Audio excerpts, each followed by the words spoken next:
ये नसीमानंद को रिटर्न कर लिए। हाँ। चलिए बहुत बहुत धन्यवाद भैया, यानी कि आपको पूरे गाजियाबाद प्रशासन को धन्यवाद। और मेरे लिए कोई आदेश भैया? बिल्कुल, जो ही होगा क्यों ही काम करो। भैया छोटा भाई हूँ, आशीर्वाद बनाए रखना आप। ठीक है। ठीक है भैया। अस्सलामु अलैकुम वरहमतुल्लाहि वबरकातुहू। मोहतरम नाज़रीन, मुसलमानों के लिए बहुत बड़ी खुशखबरी ये है कि जिस खबीस ने, नालायक ने हमारे आका सल्लल्लाहु अलैहि वसल्लम की शान अक़दस में गुस्ताखी की थी, अल्लाह रब्बुल आलमीन ने उसकी गिरफ्तारी के जो असबाब थे वो बना दिए। मुसलमानों ने जगह जगह पर प्रोटेस्ट किया, एहतजाज किए और जगह जगह पर अपने मेमोरेंडम पेश किए। और मुल्क भर में जब ये एहतजाज बढ़ गया, इसके बाद जनाब असदुद्दीन ओवैसी साहब जो मुसलमानों के सबसे बड़े लीडर हैं, उन्होंने भी अपना एक मेमोरेंडम दिया पुलिस को और बहुत बड़ा इंटरव्यू दिया। इसके बाद गाजियाबाद की पुलिस ने उस खबीस नरसिन्हा को गिरफ्तार कर लिया है और जेल में उसको डाल दिया है। तो चलिए सबसे पहले जनाब असदुद्दीन ओवैसी साहब का वो इंटरव्यू देखते हैं, जिसमें उन्होंने बड़ी सख्ती के साथ वो अल्फाज इस्तेमाल किए हैं जो हर मुसलमान को सुनना बहुत ज़रूरी है।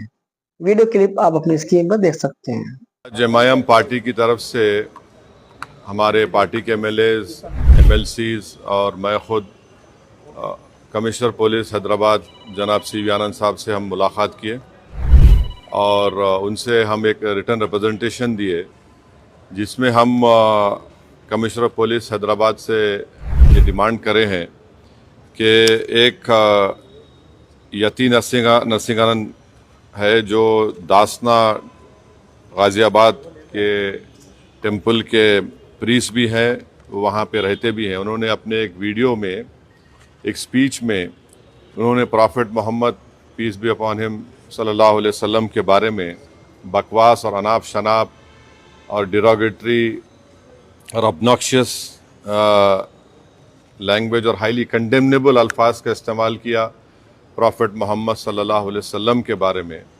उसमें मैं पूरा पढ़ के सुनाना मैं ज़रूरी नहीं समझता हूँ, मगर जो गंदगी और बेहूदगी की किस्म की जो बातें उन्होंने की है, जिसमें उन्होंने कहा कि मैं हिंदुओं से अपील करता हूँ कि दशहरा के दिन आप जो है प्रॉफिट मोहम्मद सल्लल्लाहु अलैहि वसल्लम के एफिजी बनाकर आप उसको बर्न करिए। उसमें और दूसरे 4-5 चीज़ें भी हैं जो मैं नहीं समझता कि दोहरा सकता हूं मैं यहाँ पर, मगर हम अपने रिटर्न रिप्रेजेंटेशन में लिख कर दिए, इसलिए लिख कर दिए ताकि जो उनका कंटेंट है स्पीच का वो पुलिस को मालूम हो सके।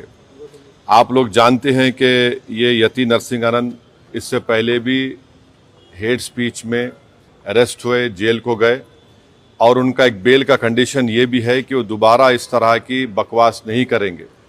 तो हमारा फर्स्ट डिमांड ये है कि उनकी बेल को कैंसिल किया जाए। सिर्फ केस रजिस्टर नहीं होना चाहिए बल्कि उनको अरेस्ट होना चाहिए।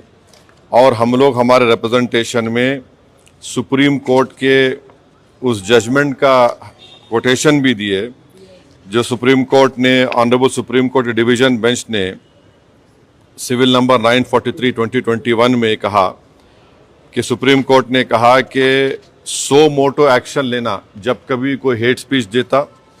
दूसरा, सुप्रीम कोर्ट ने कहा कि any hesitation to act in accordance with this direction will be viewed as contempt of this court and appropriate action will be taken against the erring officers. तो हम ये जजमेंट का भी हवाला कमिश्नर पुलिस हैदराबाद को दिए। हम उम्मीद करते हैं कि इमीडिएटली एक्शन लिया जाएगा और हम CP से हमारे रिप्रेजेंटेशन पर कमिश्नर पुलिस ने हैदराबाद साइबर सेल के सीनियर मोस्ट ऑफिसर को ये ऑर्डर्स दिया है कि साइबर सेल में इसका केस रजिस्टर करे। और हम उनसे ये भी रिक्वेस्ट की है कि जितने सोशल मीडिया प्लेटफॉर्म पर ये जो बकवास और बेहूदगी और जो गंदगी की ज़बान इस शख्स ने इस्तेमाल की है हमारे रसूल सल्लल्लाहु अलैहि वसल्लम के ख़िलाफ़, उसको हटाया जाए। तो उन्होंने कहा कि वो सोशल मीडिया प्लेटफॉर्म को भी वहाँ पर जो उनका प्रोसीजर उसके तहत उनको बताएंगे, चाहे वो यूट्यूब हो, जो भी फेसबुक हो, जो भी सोशल मीडिया हो, ताकि हम ये नहीं चाहते कि इनकी ये गंदगी की अल्फाज लोग सुनकर उनको एक जहनी और क़ल्बी तकलीफ। तो देखा आप लोगों ने कि जनाब बैरिस्टर अजहरुद्दीन ओवैसी साहब ने कितनी अच्छी बात कही है, और ये जज्बा, ये अल्फाज हर मुसलमानों के दिल में होना चाहिए। अब मैं आखिर में सरकार से यही निवेदन करता हूँ कि इस खबीस मलऊन को इतनी सख्त सज़ा दी जाए कि इसके बाद किसी की हिम्मत ना हो सके जो हमारे नबी करीम सल्लल्लाहु अलैहि वसल्लम की शान अक़दस में गुस्ताखी करे। आप इस क्लिप को खूब शेयर करें। मिलते हैं किसी नई अपडेट के साथ। अस्सलाम वालेकुम वरहमतुल्लाहि वबरकातुहू।